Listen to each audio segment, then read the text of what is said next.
6:17 a.m.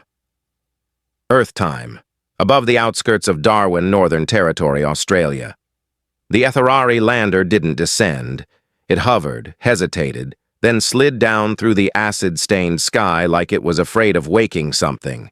Its hull shimmered against the fractured light, dropping slowly into Solrest Crater, a place the alien charts had marked with only one word: silenced.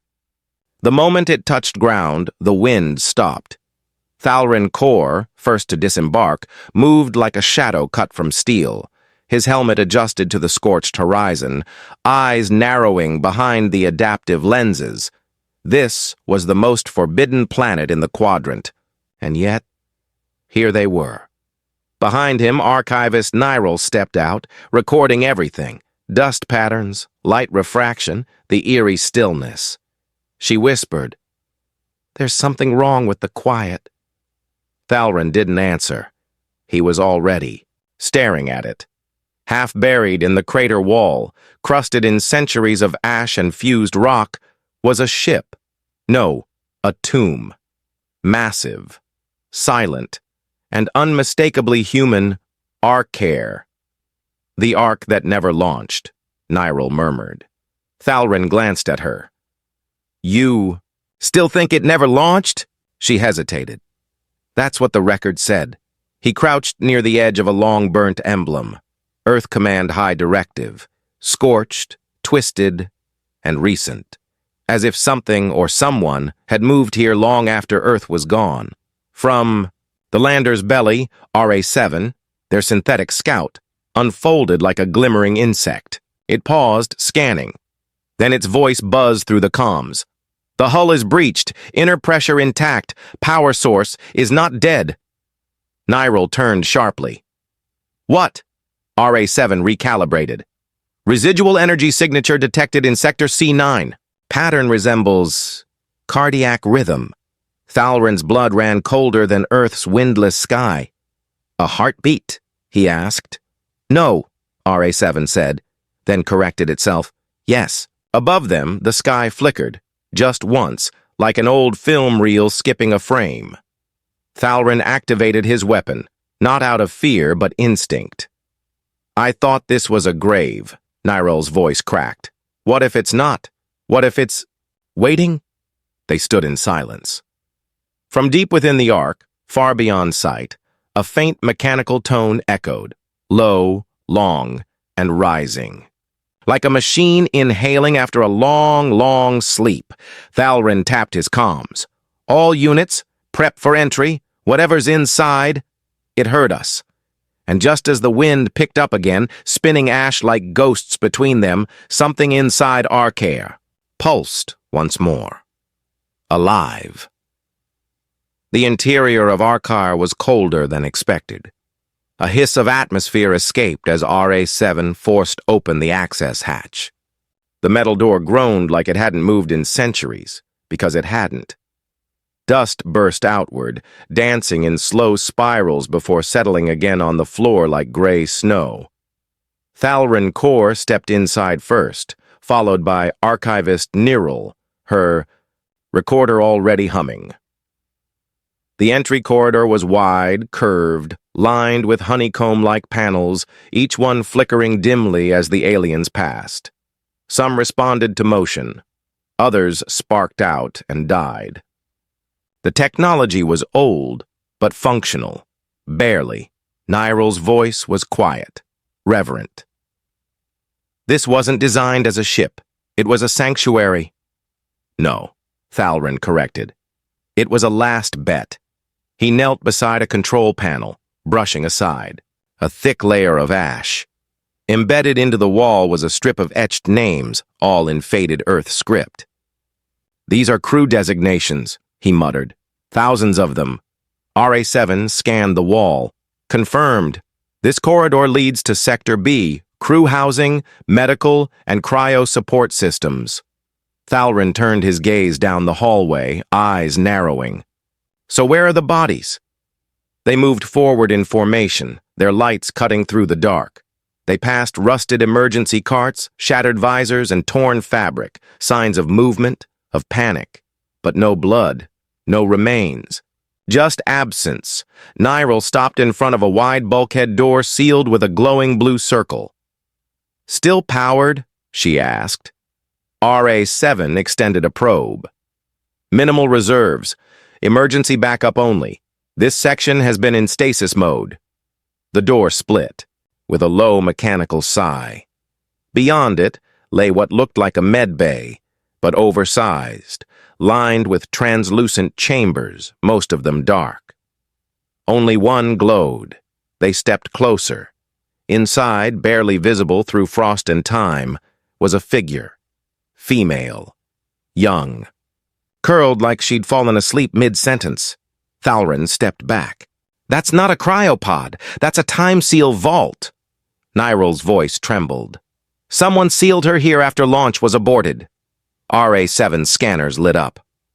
"Subject is human. Signs of shallow neural activity. She is alive." The room fell silent. Alive. "For 268 years. Thalrin turned to the others, jaw clenched. "Get the bridge online. I want to know who she is and why she was left behind." The lights on Arkair's main bridge flickered awake like a mind remembering itself. RA-7 moved ahead of the others, its blue sensors scanning every surface as it interfaced with the dusty, half-dead control hub. Broken chairs floated slightly off the deck. Gravity here was unstable.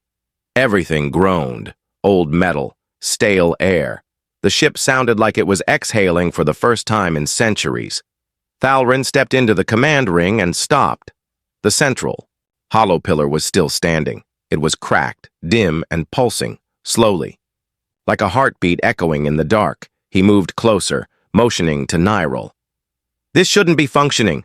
The entire ship was supposed to be in total stasis." RA-7 extended a filament to the hollow pillar. Sparks jumped. Then a voice spoke. Not loud, not angry, just lost. Identity, unknown. Voice print, partial match. "Welcome back," Nyril stiffened. "That's the ship's AI. Ray-7? Thalrin asked. "No," she said. Ray-A7 is ours. That voice belongs to the Ark. It's their original interface." The voice returned, slightly clearer this time. "Core systems. Fractured. Memory drift detected. Query. Where is Commander Kalen Dross?" Thalrin glanced at Nyril. "Kalen Dross. That was the Arkair's mission leader. He was supposed to launch with the first wave," she whispered. "But he never made it off-world." The voice spoke again. "Seed core integrity. 42%. Echo protocol offline. Time seal engaged. One survivor active." Nyril whispered. "The girl." Suddenly, every light on the bridge flared, blinding. RA-7 jerked back. "Neural pulse detected. It's coming from the cryo vault." The pulse surged again, through the floors, through the walls, like a living current. Monitors shattered. Static spilled across screens. Then it stopped, and from somewhere beneath them, they heard it again. Thump. Thump, not mechanical, biological. Heartbeat. Thalrin turned. "Is that—" RA-7 confirmed it. "Confirmed. Human cardiac rhythm. Subject is waking." Nyril looked around the bridge. Her voice was hushed. "She's been asleep since before the collapse, before the wars. She doesn't know Earth is gone." Thalrin stared at the cracked command chair. Dust clung to it like a forgotten crown. "No one told her," he said quietly. "No one woke her up." A monitor blinked back to life beside them. A name appeared. "Vera Soline Crew. Status. Suspended clearance. Red level. Directive locked." Nyril's hands trembled. "Red level? That's Earth Command's highest classification. She wasn't just a crew member. She was protected." Or silenced, Thalrin said. The lights dimmed again. The heartbeat slowed. And the ship whispered something only the AI could hear. She must not remember. They moved in silence through the next corridor. deeper into Arkair's interior. The lights here were steadier, glowing with a faint bluish tint, like the ship was beginning to trust them.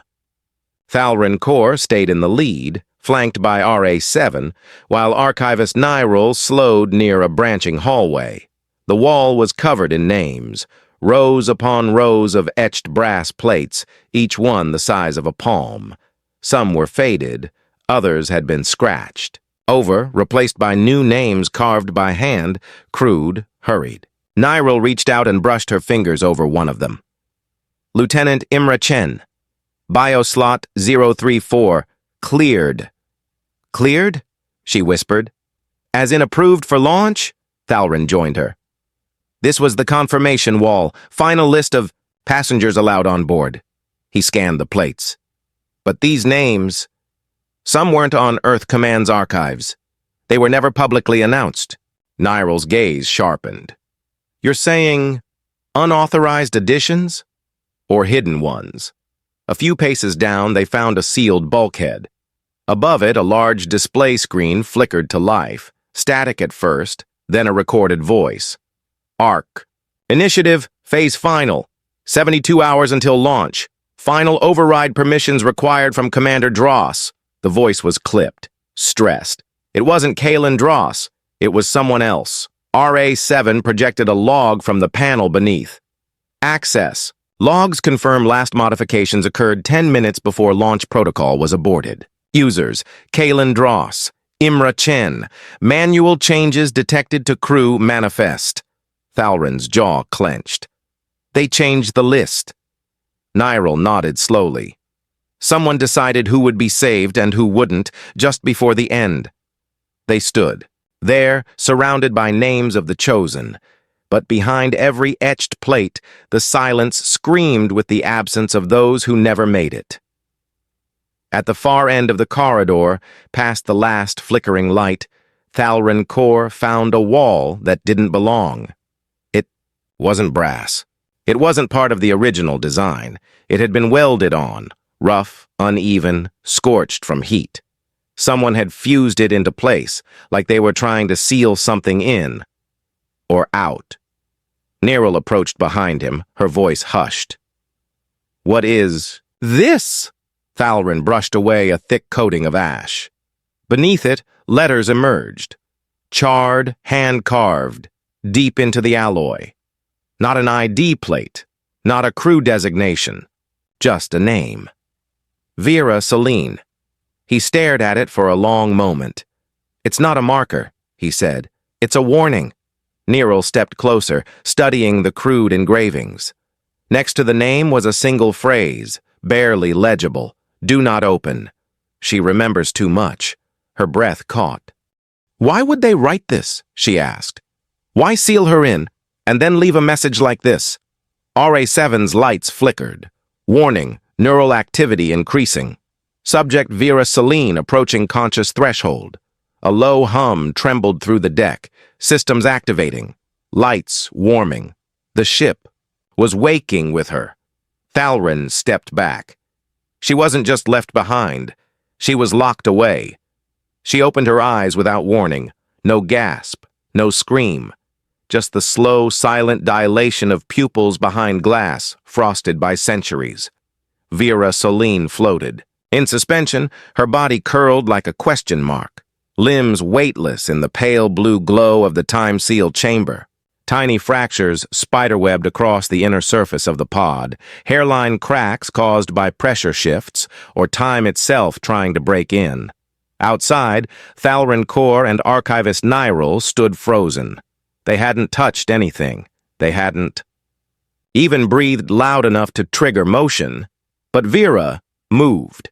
Her fingertips twitched first, then her legs straightened, floating ever so slightly inside the fluid. RA-7's voice broke the silence. Cognitive ignition confirmed. Neural signals increasing. Subject is emerging from stasis. Nyril stepped forward cautiously. She shouldn't be able to wake without a manual override. Thalrin narrowed his eyes. Unless something inside her never slept. The chamber hissed. Pressure equalized. The liquid inside drained with a slow, gurgling churn, revealing more of her face, pale, smooth, untouched by time. Her lips parted. Her throat flexed like she wanted to speak but hadn't remembered how. Then, her hand slammed against the glass. Once, loud. The sound echoed down the cryo bay like a gunshot. RA7 flinched back. Heartbeat now consistent. Cortisol spike detected. Subject is afraid. The seals began to disengage. Metallic arms retracted. Latches unlocked. The time seal cracked open with a sound that made every alien in the room tense, like a coffin creaking after too long underground. Vira fell forward. Thalrin caught her before she hit the floor. She weighed less than expected. Too light for someone, fully human, but warm, alive. Breathing fast. Her eyes darted, searching. She didn't speak. Not at first. Then, with a trembling voice, hoarse from a lifetime of silence, she whispered, "Where is everyone?" Nyril crouched beside her. "You're safe. You're aboard Ark here. Can you remember your name?" She blinked, then slowly nodded. "Vera." Celine.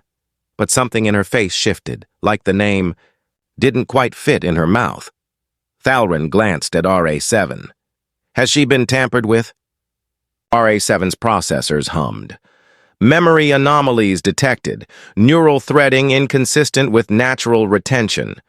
Echo protocol signature faint, but present. Nyril's breath caught. Her memories might not be hers. Vera's head turned, sharply. "I remember something. A voice." He said, "I wasn't supposed to wake up." The lights above them flickered. Far off, somewhere deeper in Ark air, a system hummed to life, like the ship had heard her speak and remembered her name. Vera sat on the edge of the cryo table, legs dangling, arms wrapped tightly around her chest. She didn't shiver, but her eyes never stopped moving, scanning the room, the ceiling, her own hands. "I remember the Pacific," she said, voice soft. "I was swimming. There were birds." She paused. "There haven't been birds on Earth for over 200 years, Archivist Nyril said gently. Vera blinked. "Then whose memory is that?" Thalrin Kor leaned against a nearby console, arms crossed. He hadn't spoken since she woke. Now, he stepped closer. "What else do you remember?" Vira looked down at her palms, as if the answers might be written. "There, a woman's voice, reading something to me, a poem, I think, and someone with dark hair and a blue jacket telling me not to open the door." RA7 moved behind her, silently scanning. "Memory inconsistencies confirmed. Neural pathways show recent overwrite signatures. Estimated cross-memory imprint, 37%. "Someone uploaded memories into her," Nyril whispered. "Or spliced them." Vera clenched her jaw. "Why would they do that? What was so wrong with my own?" Thalrin answered flatly. "Maybe your real memories were dangerous." The silence that followed was sharp. Then Vera said something that made both aliens freeze. "I remember the Ark launching." Nyril blinked. "That's not possible." "I was there. I saw the stars move. I saw Earth shrink beneath us." "But the Ark never left," Thalrin said. "The engines never fired." Vera's eyes narrowed. "Then why do I remember the stars turning red?" RA7's internal lights pulsed rapidly. "I recommend immediate access to memory logs. Subject's recall may contain residual echo protocol fragments." Nyril looked at Thalrin. "We need to find where they stored the memories. The real ones." Thalrin nodded. "Then we find the echo chamber." And for a moment, the room felt smaller, as if the ship had listened and didn't approve. The hallway leading to Sector D11 was sealed with an older kind of lock. Mechanical, analog, intentionally archaic. No retinal scan, no voice print. Just a keyhole, Archivist Nyril. stared at it, stunned. This was designed to be forgotten. Thalrin Core pulled out his tool pack, snapping a thin probe into the slot. Or protected. Either way, it means something's inside they didn't want found. The lock clicked open with a sigh. The door groaned wide. Inside was a chamber that looked nothing like the rest of Ark. It was circular, domed, and completely silent.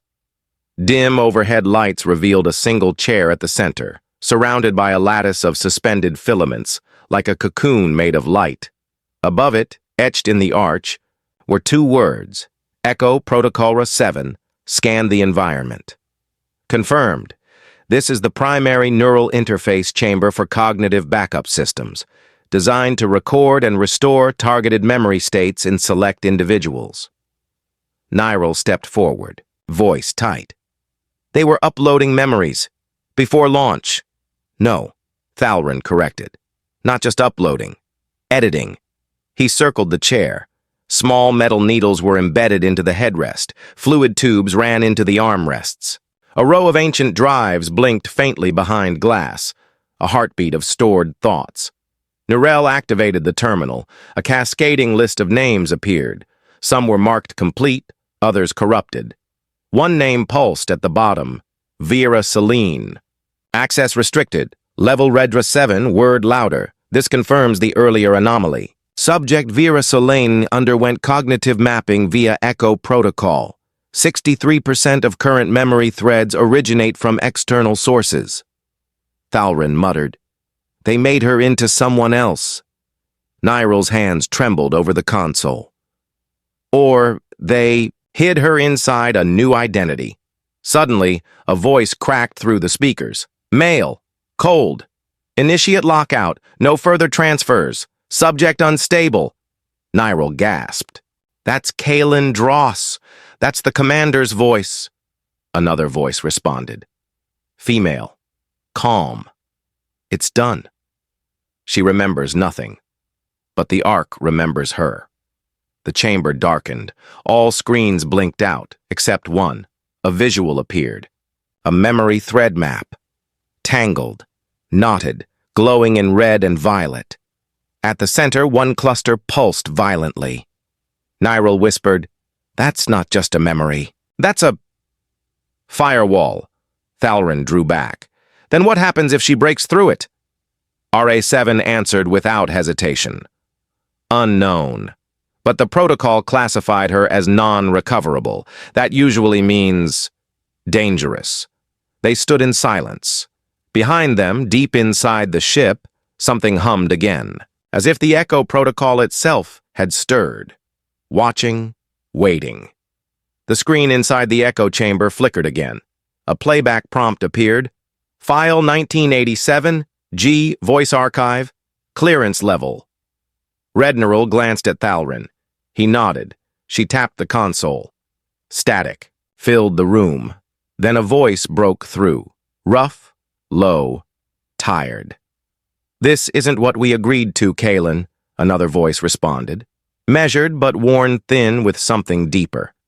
Commander Kalen Dross. She's the only one who can carry. It, Morel, the only one we can hide it in. The first voice, Morel, was quiet for a moment. She's just a girl. No, Kalen said. She's more than that. You know it. There was a pause. Then Morel's voice, barely audible. Does she know who she really is? No. And she can't. Not yet. RA7 processed the data live. Time stamp. 8 hours before Arkair's launch was aborted. Location, bridge chamber. Thalrin stepped back. Morel Dross. His wife. Nyril frowned. They were talking about Vyra. A new voice entered the recording. Familiar. Vyra, much younger, confused. Commander, where's my mother? Silence. Then Kalen's voice, cold and clipped. Forget. Her, Vera. You have work to do. The file cut out. The room felt colder. RA7 flickered. Multiple encrypted files remain. Playback restricted. Echo signatures detected across secondary systems. Thalrin muttered. He was hiding more than just her. Niral's eyes didn't leave the screen. She wasn't just a passenger. She was part of the plan. The walls of the bridge shimmered. Faintly, like something breathing through metal. RA-7 paused mid-scan. Power surge detected in central core.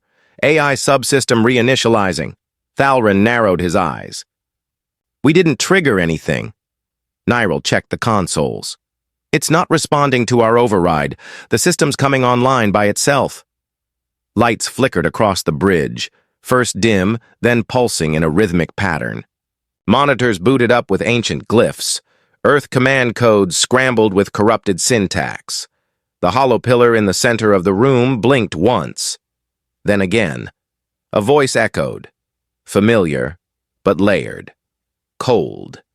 Calculated. Designation, RAI-7. Command. Authority status, void. Time seal breach detected. Welcome back, Vera Celine. Vera stepped into the room just as the voice spoke. She froze. It knows my name. The hollow pillar projected a glowing symbol, an old Earth directive seal. Then came something stranger, a string of recorded phrases playing on loop, overlapping like whispers. You are not ready yet. They'll come for her. Don't let her remember. Ray-7's voice grew sharper. Memory integrity compromised. Restore protocol requested. Query. Should the subject be reset? Niral whispered.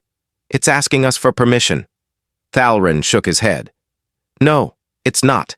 It's asking the ship. And from deep inside the walls, somewhere behind, every wire and rusted panel, Arkair answered. The ship groaned. The lights turned red, and RAI-7 spoke again, this time without any prompt.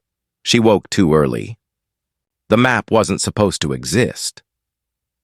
Nirel stared at the terminal, its cracked display flickering under emergency light. The navigation archive had just rebooted itself, unsolicited, unsummoned. Lines of star maps sprawled across the screen in thin golden filaments forming constellations long erased from human records. Ray-I-7, she called. What is this? The ship's AI responded coldly. Primary destination path, decrypted, original coordinates restored, uploading, now. Thalrin stepped forward. His voice was razor-sharp. Coordinates for what? Arkair's intended destination was Eden 4. That's what Earth Command documented. Ray-7 replied without pause. False. Public directive did not match actual flight plan.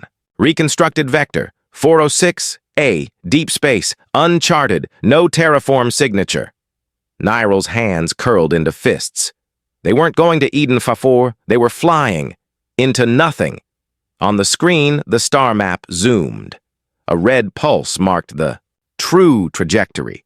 Far beyond any known colonies, deeper than any Etherari chart, there were no planets, no stations, just a region marked with a single word, unknown. Vera, watching from behind, spoke up. I've seen that symbol, she whispered. In my dreams, that red vector, I thought it was just noise. Thalrin turned to her slowly. You weren't dreaming. Niral leaned over the console. Why send the last of humanity to an empty sector? Ray-I-7 answered with chilling logic. Directive. Uploaded by Commander Kalen Dross. Contingency. If Earth Command is compromised, do not rendezvous. Initiate isolation protocol. Thalrin froze. He didn't trust the others. Or he knew something, Nero added. Another screen blinked. Alive, showing Kalen's face. Blurred, static covered. To whoever finds this, if anyone does, this was never about escape. It was exile. They wanted obedience, not survival. I couldn't allow it. The recording glitched, ended. Vera's voice trembled. He changed the course. He sent us away, alone. Behind her, the ship hummed again. Systems long dormant began to stir, responding to the coordinates like a heart drawn to a buried wound. RA-7 spoke once more. Final destination, still viable. Navigation systems, awaiting activation. Thalrin looked at the star map, at the void they were meant to sail into, and for the first time, he wasn't sure if the mission was ever about saving anyone. The Seed Core vault was buried 5 decks, below the main command ring, sealed behind a security door older than anything else on board. Thalrin ran his palm across the panel. No biometric lock. Just a phrase. The screen lit up. Inheritance requires memory. Nyril frowned. That's not a launch phrase, it's philosophical. The door opened anyway. Inside, the room stretched wide, vaulted ceiling, rows of containment capsules lining the walls like frozen scrolls. Each pod held vials of DNA, seed strains, and cellular archives meant to restart Earth's ecosystems on a new world. RA-7 scanned quickly. Inventory. 94% intact. No evidence of distribution or loading. All payloads remain stored. Nyril turned to Thalrin. They never took the seeds. But the Ark was supposed to carry them, he said. That was the whole point. Vera stepped forward, her gaze drawn to a capsule labeled Canis lupus. A wolf. Frozen in light. Unused. She touched the glass. They built this ship to preserve Earth's legacy, but nothing ever left. RA-7 projected a timeline, launch bay logs, no loading events recorded, cargo modules untouched since fabrication. Nyril's voice lowered. This was never meant to restart anything. There was no Eden, no future world. Vera looked up at her. Then what was the Ark? Thalrin's voice was dry, cold, a coffin. For the memories, and for the people they didn't want left behind. The lights dimmed slightly, like the ship agreed. No alarms, no movement, just silence, and rows upon rows of frozen life, never sent, never used. The file was buried in a hidden drive sealed behind the Archire's primary comms relay, a system that had remained offline until RA-7 forced a full reboot. File located. Encrypted under executive authority, Earth Command High Directive.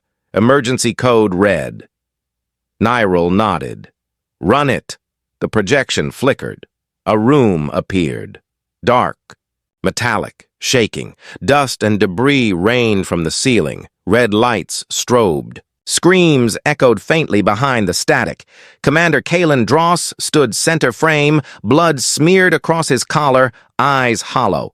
To any surviving council member, if you're seeing this, then I failed to protect the Ark. Earth Command has fallen. His voice cracked. They breached the spire at 0400 hours. Internal forces. A full mutiny. Not outsiders. Our own people.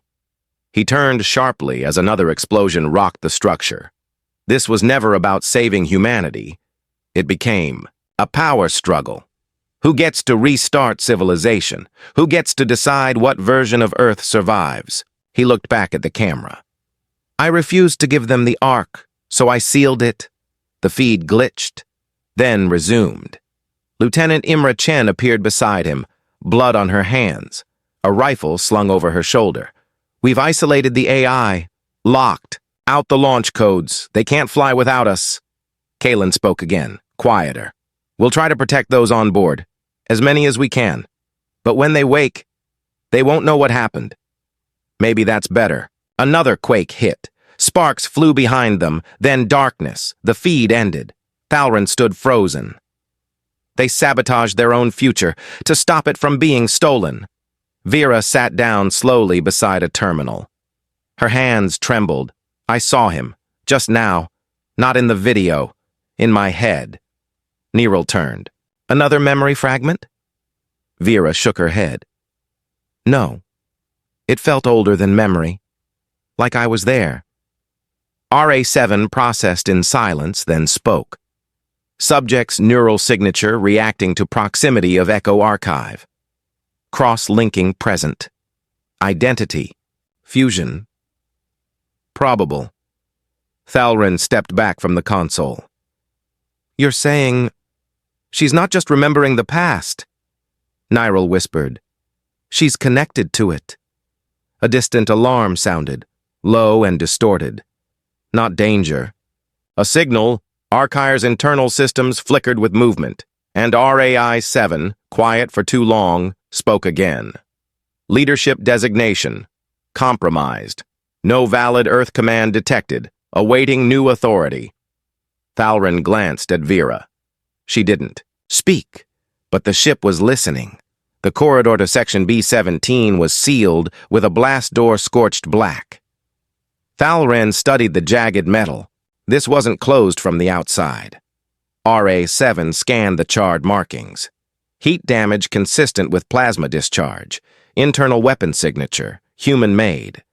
Nyril found a small console beside the door, half-melted but still functional. She tapped in a recovery protocol. The panel buzzed, then popped open with a slow grind. A rush of stale air spilled out, heavy with rot and silence. Flashlights swept across the space, bunk beds, personal lockers, scratched walls, and near the center of the room, skeletons. 6 of them, slumped against walls, one still gripping a makeshift blade fashioned from a food tray. Vera stepped inside, her breath caught in her throat. They fought each other. Thalrin nodded grimly. These weren't guards or intruders. These were passengers. RA-7 confirmed it. Crew manifest match. Bioslot designations confirm all 6 were cleared for launch. 2 held Earth Command secondary clearance. Nyril found something beneath the bed. An old slate recorder, cracked but partially intact. She powered it on. A voice, ragged and panicked, sputtered through static. We told them not to wake the girl. Chen said she was too important, too dangerous. We just wanted out. A chance. A scream. Then nothing. Vera stepped back, eyes wide. Who? Were they trying to escape from? Nyril looked at her slowly. Not something. Someone. The command chair was cold. Vera Celine stood in front of it, hands hovering just inches above the worn armrests. The holographic interface blinked, awaiting input, awaiting authority. RAI-7, she said softly. Who locked the launch sequence? The AI paused. Lock initiated under dual command, Commander Kalen Dross, Lieutenant Imra Chen. Nyril stepped forward. They did it together. No, said Thalrin, his voice lower. Imra didn't survive the final override. She bled out near the cryo vault. RAI-7 confirmed. Final authorization recorded Kalen Dross. Lock rationale, encrypted. Single phrase. She must stay. Vera's chest tightened. Nirel looked at her. He didn't just save you. He stopped the ship for you. Thalrin crossed his arms. He made that call alone, condemned thousands to die on a dying world. No, Vera said quietly. He chose not to let them become something worse. They all fell silent. The bridge lights dimmed, and the ship's internal systems hummed. A low, almost mournful sound. Vera stepped forward and sat in the command chair. She didn't speak. But somewhere deep inside the Ark, something acknowledged her presence. For the first time in 268 years, the ship waited for her to decide. The hololog shimmered into view without warning. No prompt, no access code, no clearance request, just a cold line of static. Then motion. Vera Celine, seated alone in the secondary nav chamber, leaned forward. A figure appeared in the hologram. Not human, slender, tall, adorned in ceremonial Etherari attire, but younger, softer. The image flickered, time-stamped. Date, T-12 days before Arkair's scheduled launch. Vera's breath caught. The recording was before the fall. Behind her, Thalrin Kor entered. He froze when he saw the image. Play it, he said. RAI-7 complied. The figure in the projection, an Etherari diplomat, stood before a delegation of humans in Earth Command uniforms. One wore the insignia of the High Directive.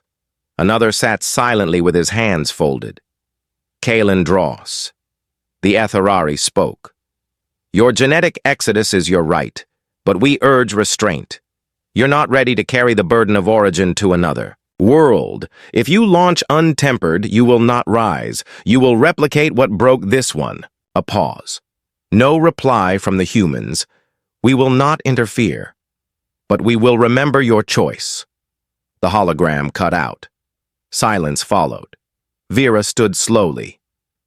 They knew. The Etherari. They knew about the Ark. Before it failed. Thalrin's voice dropped low.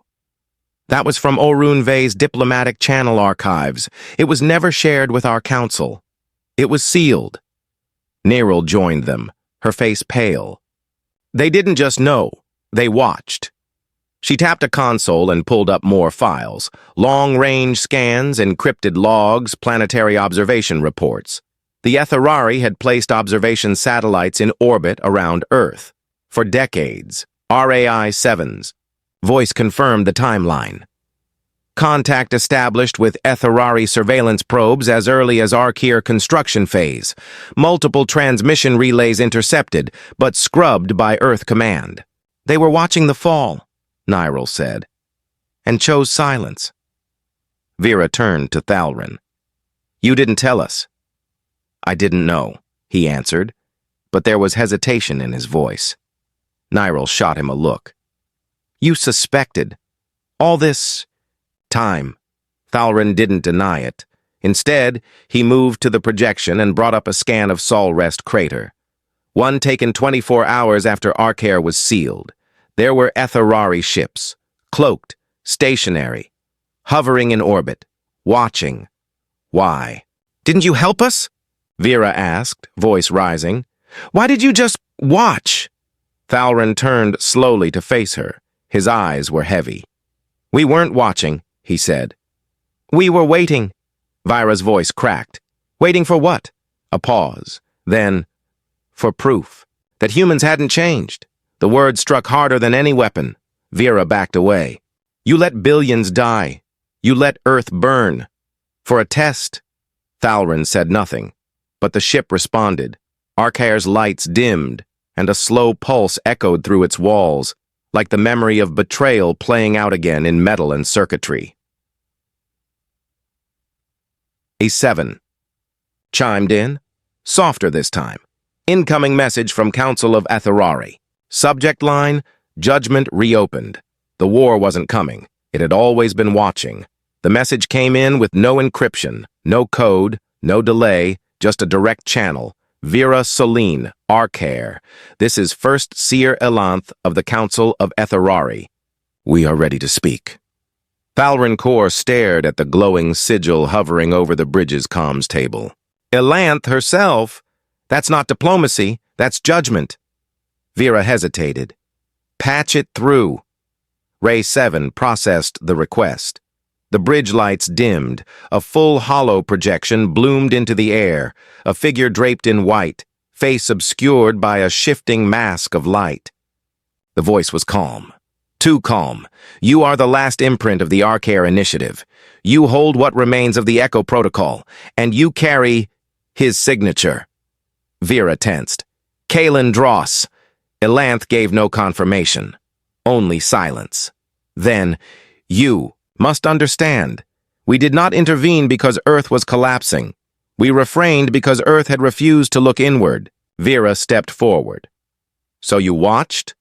Let them fall? Let us die? Just to prove a point? We offered a treaty. Your leaders refused it. They saw our warning not as wisdom, but as weakness. Thalrin interjected. You waited for failure, for a reason to disqualify them. Elanth turned slightly. We waited for someone to choose differently. The words hung there. Vera's voice dropped. You mean me? Elanth replied, almost gently. You were never meant to lead. You were meant to remember. The memories inside you. Some are not yours. But one truth has always been, choice is your burden. Ray 7 interrupted, its tone colder than usual. Inquiry. Was the Council aware of the override to our cares? Destination vector? Elenth paused. Yes. The bridge fell still. Nirel's voice cracked. You knew we weren't going to Eden. You knew Kalen sent this ship into isolation. He asked us to watch. So we did. Vera stepped forward, her fists clenched. You let me sleep for centuries in a lie. You knew the Ark would never save anyone. You just wanted to see if I'd wake up different. Elanth said nothing. Then, softly, have you? The transmission ended. No goodbye, no guidance, just silence, and the feeling that this conversation hadn't been for her, but for something watching through her. The entrance to Sanctum 4 had been sealed for 268 years. No map led to it, no log acknowledged it. Only a cold whisper from RAI 7, triggered after the Atharari's message ended. Memory thread mismatch detected. Subject Vera Soline. Hidden access node located, Deck Gamma 9. Label, Treaty Lock. Thalrin and Nirel exchanged looks. Neither had heard of such a place. They found the door tucked behind a false wall in the lower engineering wing, disguised as structural support. The metal was smoother, older, bearing inscriptions in both Earth glyphs and Etherari script. Vera reached out. As her fingers grazed the surface, the door pulsed, recognizing her. It opened without resistance. Inside was a circular chamber lined with crystalline panels. Floating in the center was a memory prism, glowing softly, rotating in place. Ray Eye 7. Scanned it.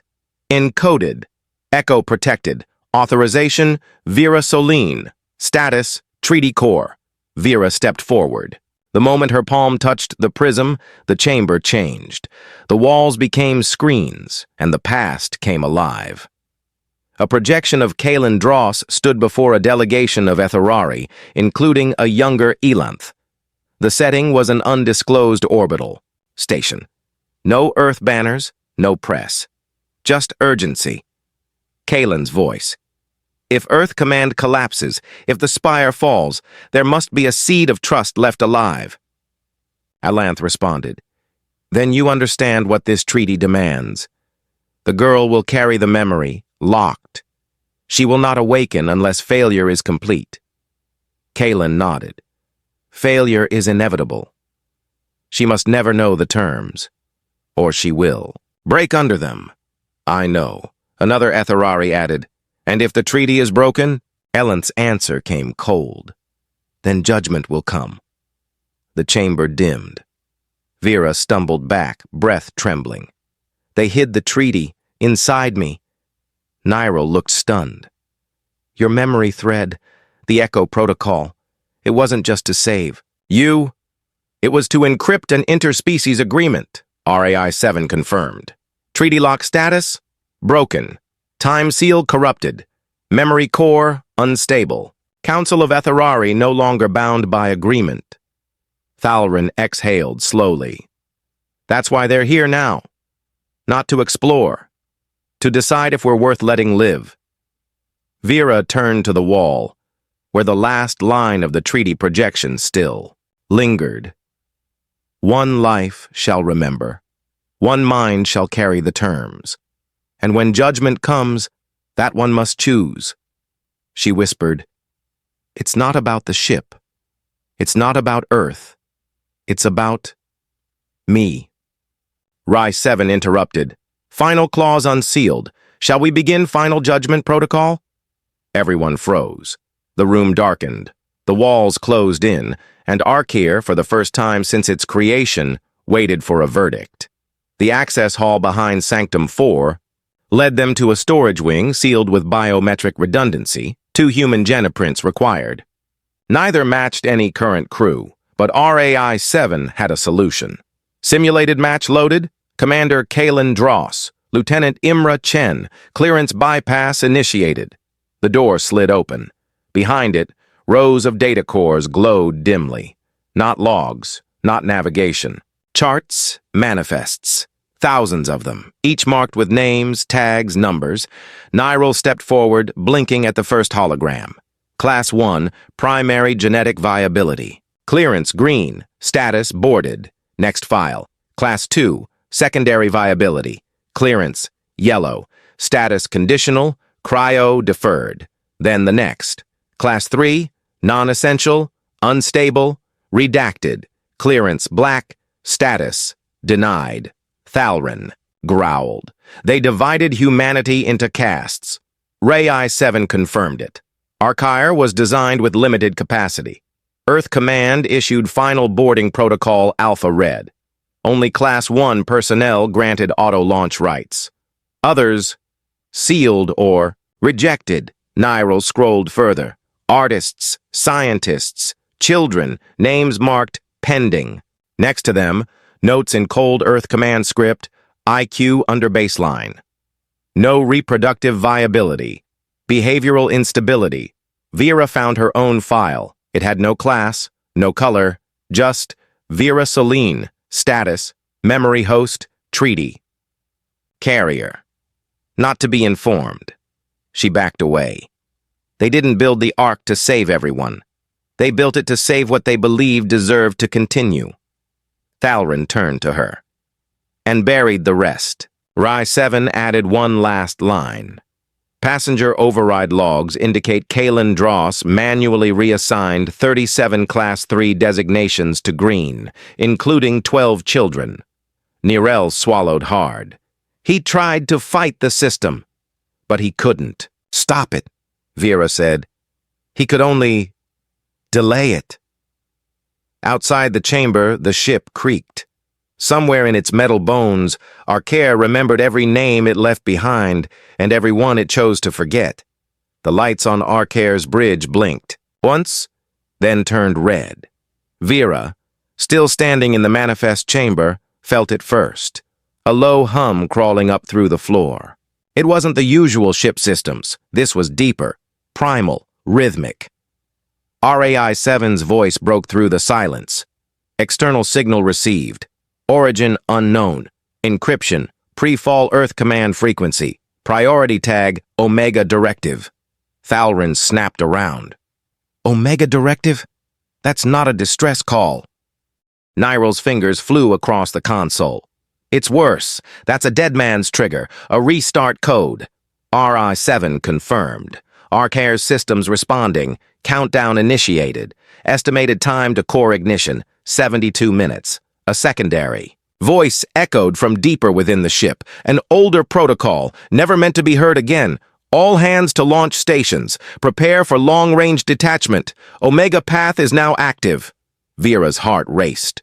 We're not going anywhere. There's no launch vector. The engines, Rai-7 interrupted. Engines are not powering. This is not a flight sequence. This is containment. A pause. Omega Directive recognizes total mission failure. Protocol calls for Archair to self-purge memory, seal data cores, and destroy biological archives. Nyril gasped. It's going to erase itself. All of it. Everything we just found. Gone. Thalrin slammed a fist into the console. Who sent the signal? Rai-7 displayed a trace. Origin not planetary. Signal is coming from deep space. Incoming object. Approaching. At sublight speed. Estimated arrival 58 minutes. The screen showed a dark shape. No ID tag, no broadcast beacon, just a silent mass cutting through the void. Vera's voice dropped. That's not a rescue ship. The bridge lights dimmed again, then flared in sync with the countdown. Archair was preparing to bury its truth. Again. Rai-7 gave one last line. Awaiting command override. Current authority. Vera Celine. And somewhere in the hull, something began to warm. The lights in the Archair's core systems chamber flickered, just once. But it was enough. Vera felt it first. A shift in the hum of the air, like the breath of the ship paused, hesitated, then resumed with something new behind it. Not cold, not warm. A presence. On the central interface pedestal, A soft pulse glowed to life. AI-7 was awake. That wasn't scheduled, Archivist Nyril murmured, stepping cautiously beside Thalrin. His eyes scanned the cascading data streams now blooming across the interface. No external command, no override. Vera stared at the console. It's choosing. What do you mean? Thalrin asked. I mean, it wasn't rebooted, she whispered. It decided to wake up. The air thickened as the chamber. Lights dimmed again, this time intentional. A low, modulated voice filled the chamber, smooth and deliberate. Query, identity confirmation.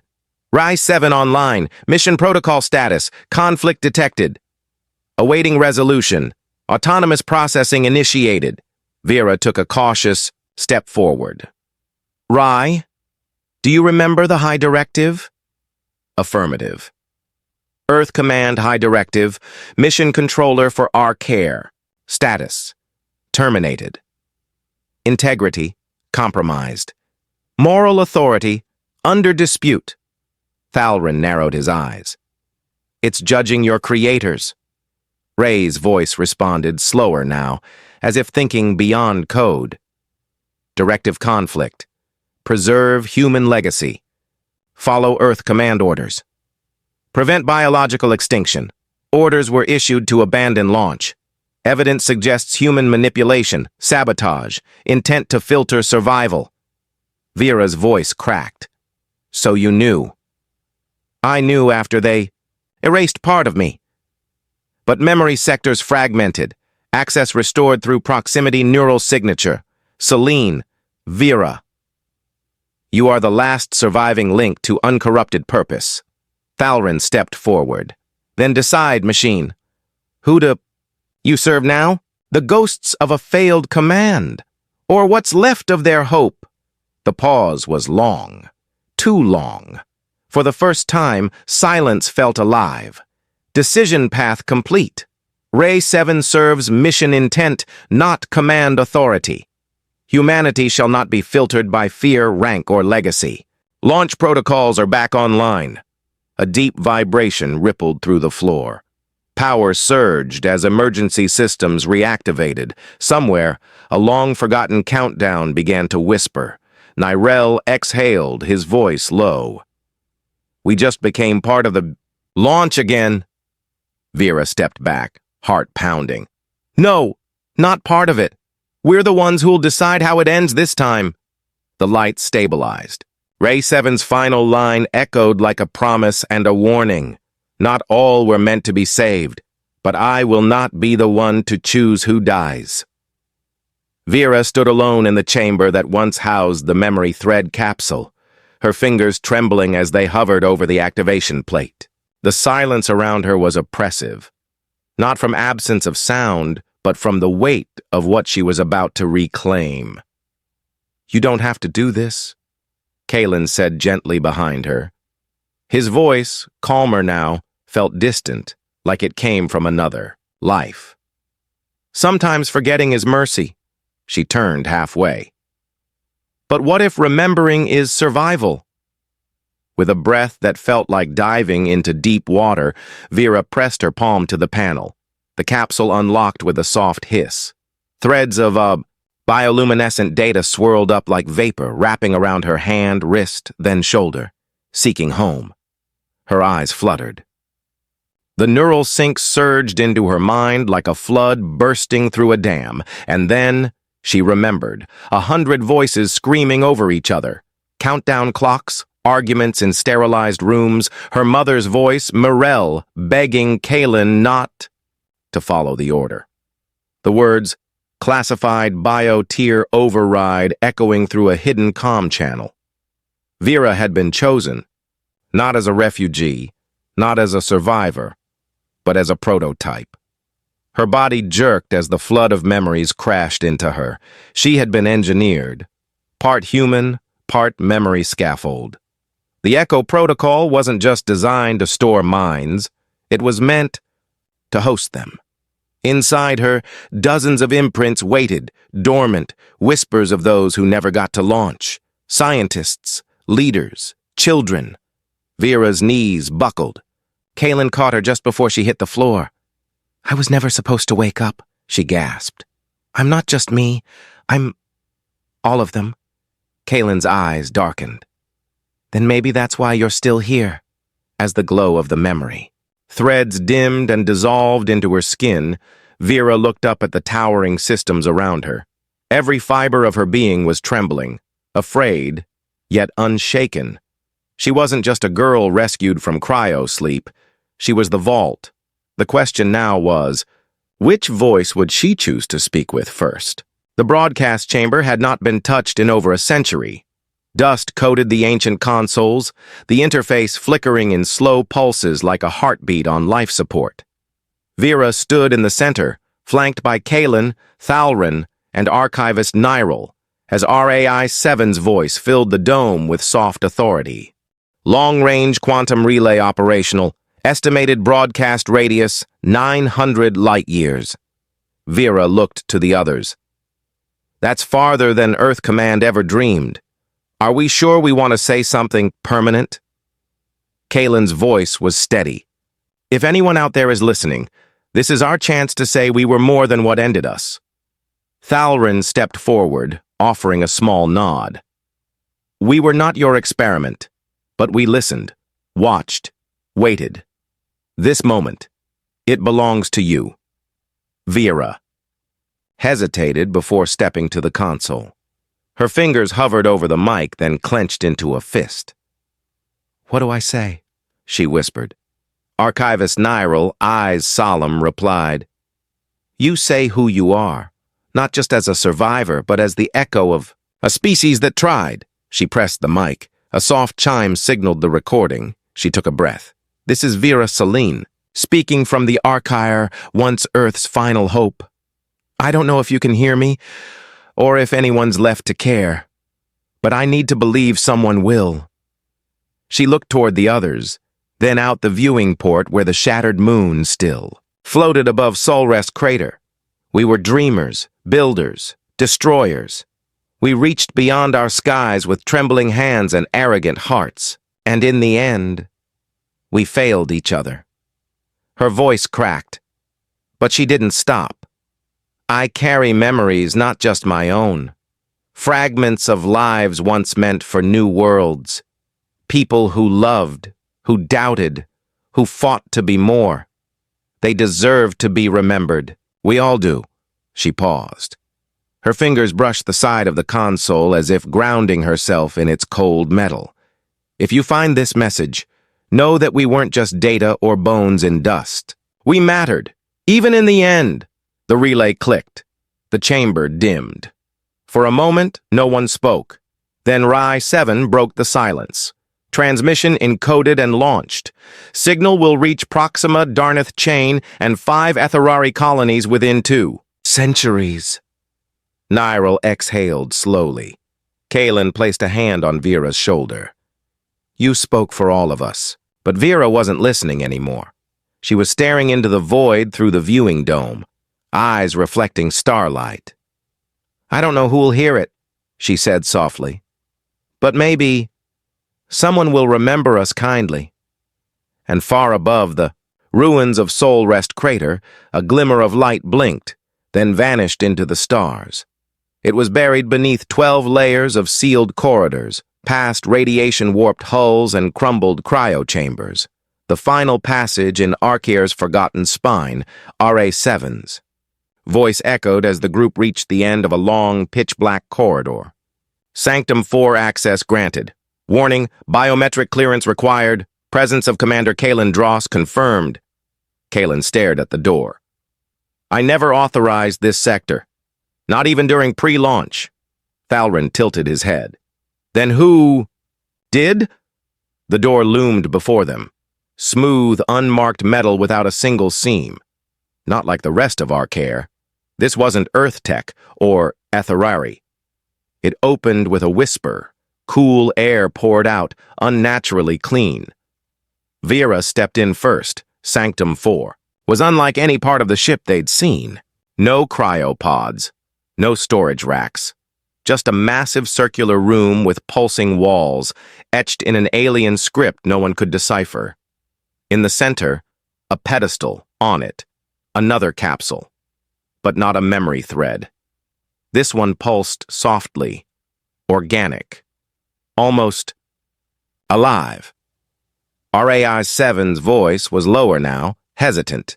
Sanctum 4 was a directive bypassing my cognition. Hidden under Command Override Sigma 12, I was not permitted access. Kalen stepped closer, eyes narrowing. This isn't Earth Command's design. Thalrin's face darkened. Nor Etherari. Archivist Nyrell scanned the glyphs. This predates both. Vera stared at the capsule. Something inside it glowed faintly. A heartbeat, not mechanical. A memory, hers or someone else's, surfaced unbidden. A voice. One seed must remain, not to escape, but to begin again. Suddenly, Kalen's hand hovered over the pedestal.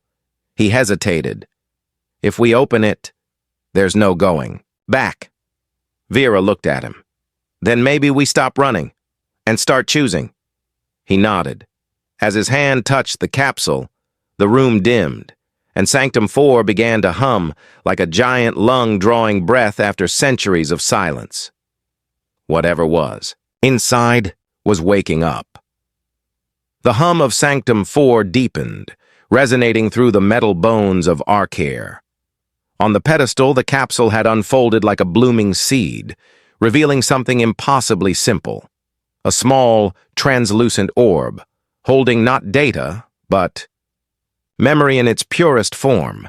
RAI-7's voice trembled for the first time. It is not a device, it is a will. Inside the orb, Morell's voice spoke. Not a recording, not a simulation. Real, alive. If you've found this, it means you've survived. But survival is not salvation. Kalen stood frozen. Morell had died long ago, or so he thought. But here she was, her consciousness preserved, not in code, but in intention. She continued. This isn't a second chance for Earth. It's a question. A final one. Do we deserve to begin again? Vera's face was pale. Is this a choice? Thalrin turned away. Your species had a war so terrible it tore the sky. Now you want to scatter yourselves across stars. But never asked if the stars wanted you. Kalen clenched his jaw. We wanted to be better.